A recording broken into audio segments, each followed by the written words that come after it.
Team. अच्छा, आज हम बताते हैं आप लोगों को कि क्या होता है कि क्या डिस्कस किया था, क्या बताना है आपको। मोटिफिन इन मोटिव। अच्छा, मोटिव एनालिसिस ना। तो उसके बारे में पहले मैं थोड़ा सा बताऊंगा कि मोटिव एनालिसिस होता क्या है, motive and domain okay. Analysis ना, ताकि आपको पता हो कि what is this, why we are studying this. ठीक। और उसके बाद फिर हम जी मोटिव एंड डोमेन एनालिसिस वाली भी प्रेजेंटेशन देख लो, इधर मैंने एक बनाई हुई है, अपने आप को सेंड की हुई है। नहीं, ओ। Gene ontology, regression.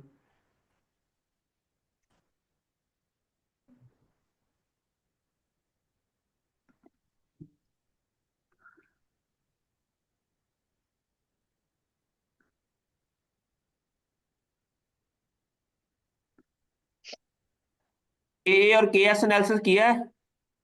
No sir. वो भी नहीं किया। ओके, ओके, तो फिर मोटिव एंड ये आगे डोमेन। सर मोटिफिन। यस। ठीक है। आज हम थोड़ा सा बताएंगे कि मोटिव क्या होता है, डोमेन क्या होती है। शायद मैंने आप लोगों को बता दिया था कि मोटिव क्या होता है, डोमेन क्या होती है। Do you have understanding about, मैंने कहा था कि एक प्राइमरी स्ट्रक्चर होती है प्रोटीन की, जी सेकेंडरी जी। स्ट्रक्चर होती है, एक टर्शरी स्ट्रक्चर होती है, एक क्वार्टरली स्ट्रक्चर होती है। अच्छा, प्रोटीन जो होती है ना आपकी, प्रोटीन उसके अंदर ना चार उसकी स्ट्रक्चर्स आपने पढ़ी होंगी।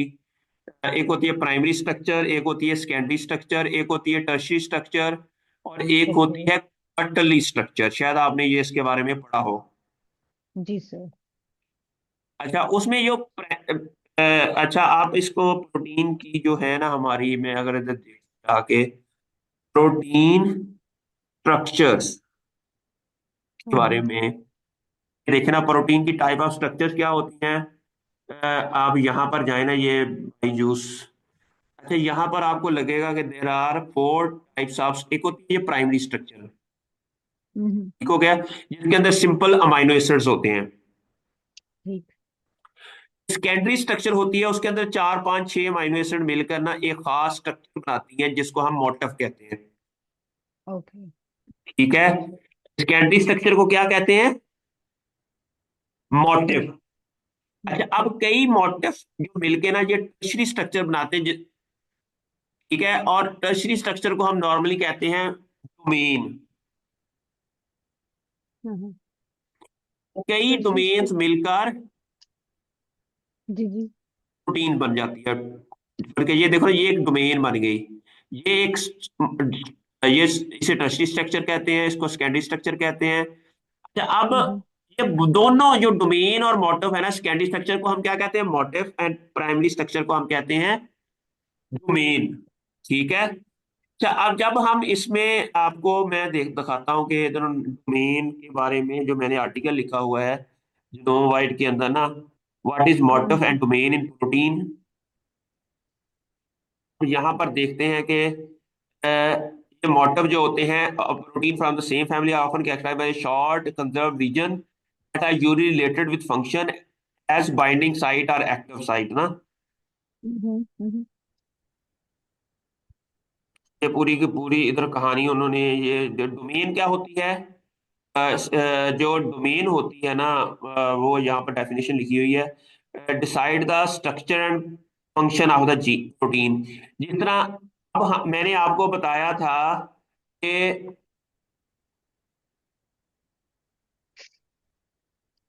हम आपकी जो जेबी है उसके अंदर कितनी डोमेन है? एक ही तीनों डोमेन हमने फाइंड की थी। You sure? सर वो 200 से 20 से 200 के करीब उसके अमाइनो एसिड्स थे ना। वो एक डोमेन निकाली थी हमने।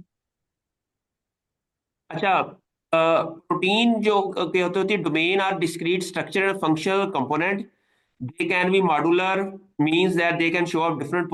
अच्छा, मैंने आपको बताया था कि हमारा ये जो, अगर फर्ज किया ये जो रूम है ना, हम्म। ये अगर एक प्रोटीन हो, जहां पर ये जो मैं अभी बैठा हूँ ये एक रूम है, अगर यहाँ जी। पर इसको रूम को हम एक प्रोटीन कहें तो इसकी स्ट्रक्चर को हम कहेंगे क्वार्टरली स्ट्रक्चर। ओके। अच्छा, अब ये जो प्रोटीन, ये कितने चीजों की ये बनी, इसके अंदर क्या क्या चीजें हैं? एक इसका इस दरवाजा है, इसकी फ्रिज है, एक इसका टेबल है, चेयर है, हाँ ये हाँ। ये एक अलमारी पड़ी है, ये सारी की सारी चीजें क्या है, डोमेन है इसकी। हम्म। ठीक है। फिर है तीसरी डोमेन, आगे किसकी बनी हुई है?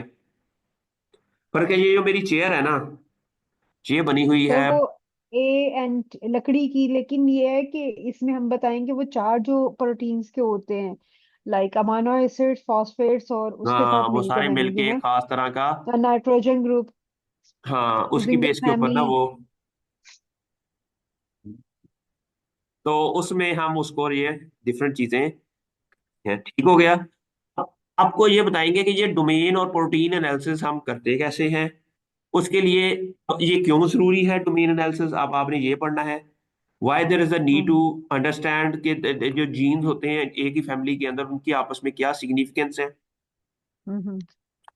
अगर हमारे पास एक जीन फैमिली मेंबर, जिस तरह आपके कितने मिले हैं आपको, 5 या 6 मिले होंगे ना, जी जी। तो उनमें क्या सबके अंदर सेम तरह की डोमेन है? अगर डोमेन हम्म सेम है तो डिफरेंट है, वो डिफरेंट फंक्शन क्यों अदा कर रहे हैं? क्या डोमेन के हम्म। अंदर विद इन कोई मोटिव का प्रॉब्लम है? ओके। फर्ज किया ये जो हमारा टेबल है ना, ये मेरा है रेक्टेंगुलर। हम्म हम इस कमरे को कह सकते हैं कि रेक्टेंगुलर, हम इस टेबल को हम डोमेन कहते हैं, अगर प्रोटीन की ना एक डोमेन है, हम्म। तो इस कमरे को हम कह सकते हैं कि rectangular table domain room. Rectangular domain, okay. अगर यहां पर मेरा टेबल सर्कुलर हो, तो हम इस कमरे का नाम दे सकते हैं कि circular table domain gene, room. या रूम। रूम, या जो भी है। ठीक हो गया। अच्छा, अब ये, अच्छा इवन अब सर्कुलर भी होंगे या रेक्टेंगुलर भी होंगे, रेक्टेंगुलर की भी आगे डिफरेंट टाइप्स हो सकती है ना। जी बिल्कुल हो सकती है। तो डायगोनल, अब हमने ये देखना है कि रेक्टेंगुलर। हमारे पास 4 या 6 जीन्स हैं, उन सब के अंदर रेक्टेंगुलर टेबल है, हम्म बस कि वो जैबी डोमेन है। लेकिन क्या सारे टेबल आपस में सिमिलर हैं? Also they are performing different functions, but all are having the same domain. Okay. Okay. तो अब हमने ये मालूम करना है, ठीक है। तो उसके लिए हमें जाना पड़ेगा, अपने ना एनसीबीआई में जाना है, सीडीडी में जाना है। ओके। यहाँ पर आपने ये डोमेन एनालिसिस के लिए होगा। यहाँ पर आप सीडी सर्च में जाएंगे, और यहाँ पर आपने सीडीडी कर लें, या इसको पीफैम क्लिक कर दें, और आप अपनी प्रोटीन की सीक्वेंस ऐड कर देनी है आपने इधर।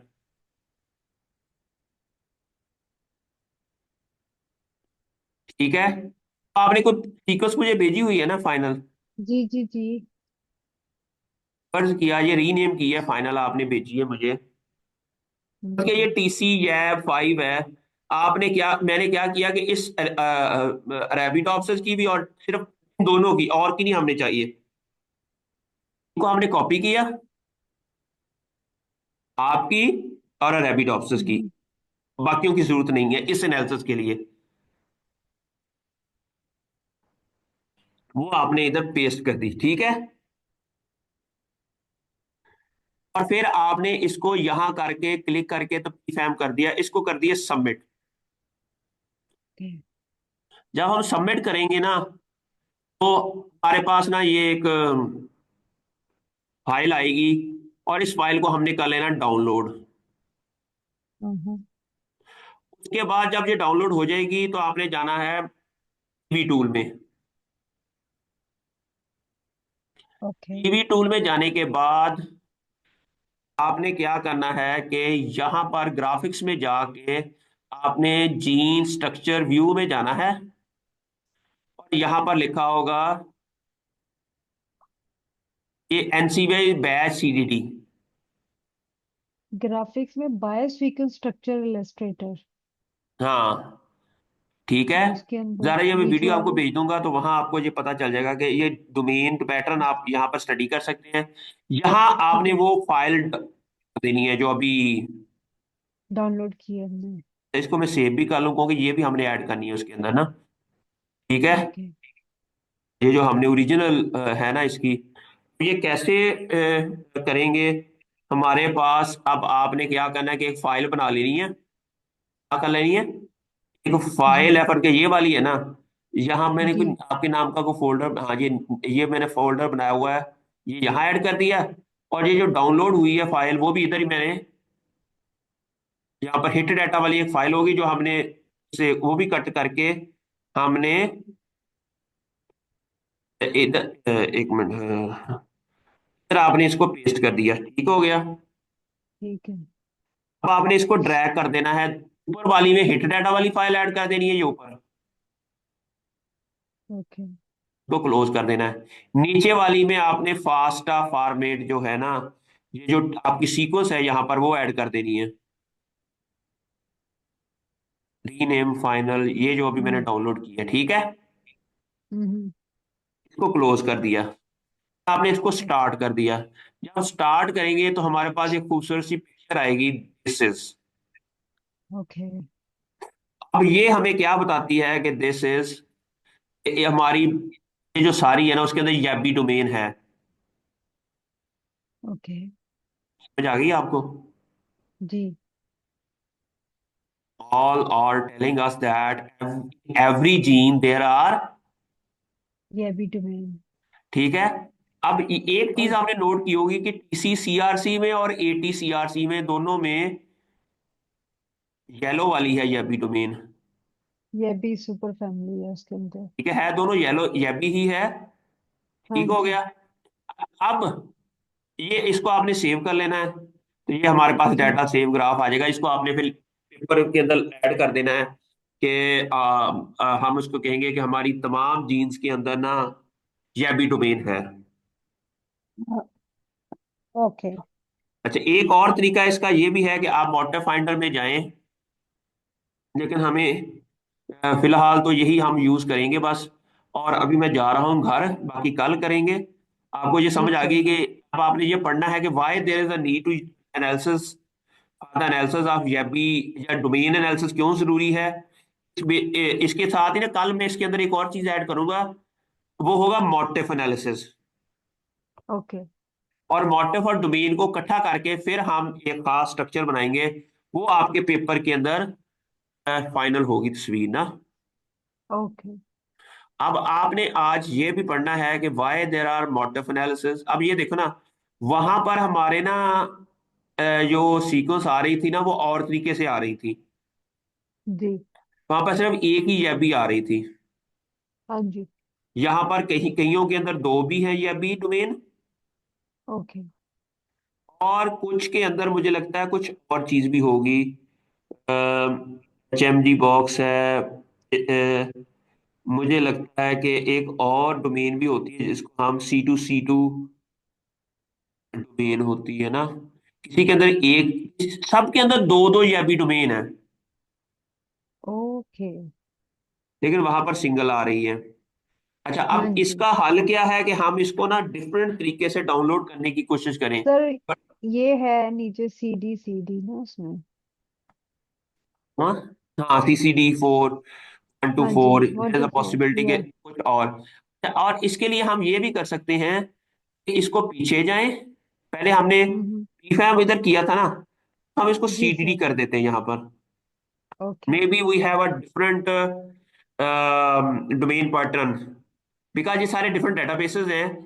तो अब हम इसको हम डाउनलोड करते हैं। आपने देखना है जिससे हमें ज्यादा अच्छे रिलायबल रिजल्ट आ जाए, ठीक है, वो हमने ही जी। चूज करने हैं। अब ये ठीक डाउनलोड हो है। गया हिट डाटा वाली फाइल।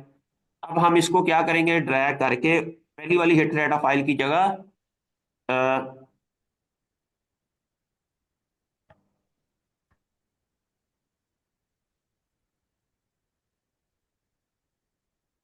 ये है ना हिट डाटा वाली फाइल, जी। ये हमने इधर ड्रैग कर दी, ठीक है, ऊपर में। ऊपर वाले में हाँ। अब देखते हैं कि क्या बनती है। देयर इज अ पॉसिबिलिटी कि डिफरेंट डोमेन स्ट्रक्चर्स बन जाए। नहीं बनी, ठीक है, जी सर। सेम ही बन रही है। आई हैव नो आइडिया, इसको हम देख लेंगे। आप ना ठीक है सर। आपसे ट्राई करके देखिएगा। ठीक है सर।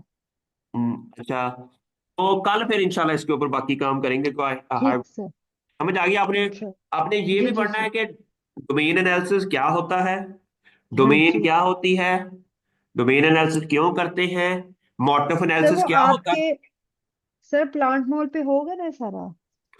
आप हाँ, इसको प्लांट मॉल से भी देख लें या गूगल सर्च में कर लें, लेकिन मैं इसका प्लांट मॉल में भी एक आर्टिकल अभी जाके लिख देता हूँ घर जाके, तो वहां से भी आपको जी पता जी। चल जाएगा। ठीक हो गया। ठीक सर। तो आपने ये चीजें ना अब अंडरस्टैंड करनी है, क्योंकि जब तक आपको इची बीची का नहीं ना पता होगा, जी जी सर। अब आपको समझ आ गई होगी कि मैं मेरा मकसद क्या होता है। मैं हमने समझ गई मैं तो सर। चाहता हूं कि बच्चा जो भी हो ना मेरा, वो बाद में कहीं भी जाए ना, लोग जी पता करेंगे यार ये जितनी कॉन्फिडेंस है और जितने इंटेलेक्चुअल और क्रिएटिव तरीके से बोलता है ना, इसका सुपरवाइजर जी। को अच्छा जी। ही होगा।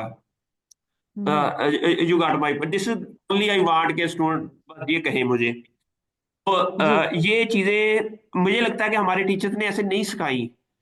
Right sir. मैं तो जरी यूनिवर्सिटी में भी पढ़ता रहा हूँ, इवन कहीं और जगह भी पढ़ा हो, तो इस तरह नहीं मुझे पढ़ाया किसी ने।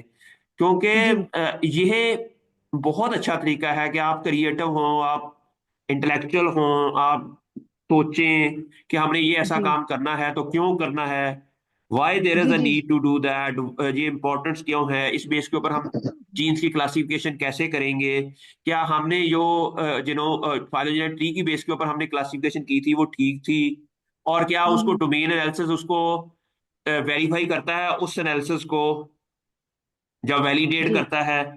फिर जी। मोटिव एनालिसिस है, क्या वो भी उसको वैलिडेट करता है कि नहीं करता। तो क्या मोटिव की एनालिसिस की बेस के ऊपर उसकी ग्रुपिंग और है, फाइलोजेनेटिक ट्री की बेस के ऊपर और है। तो ये सारे डिफरेंट क्वेश्चंस हैं। Ultimately we are able to understand ये। Function of the each gene. जी। ओके, अल्लाह हाफिज। अल्लाह हाफिज, थैंक यू सर।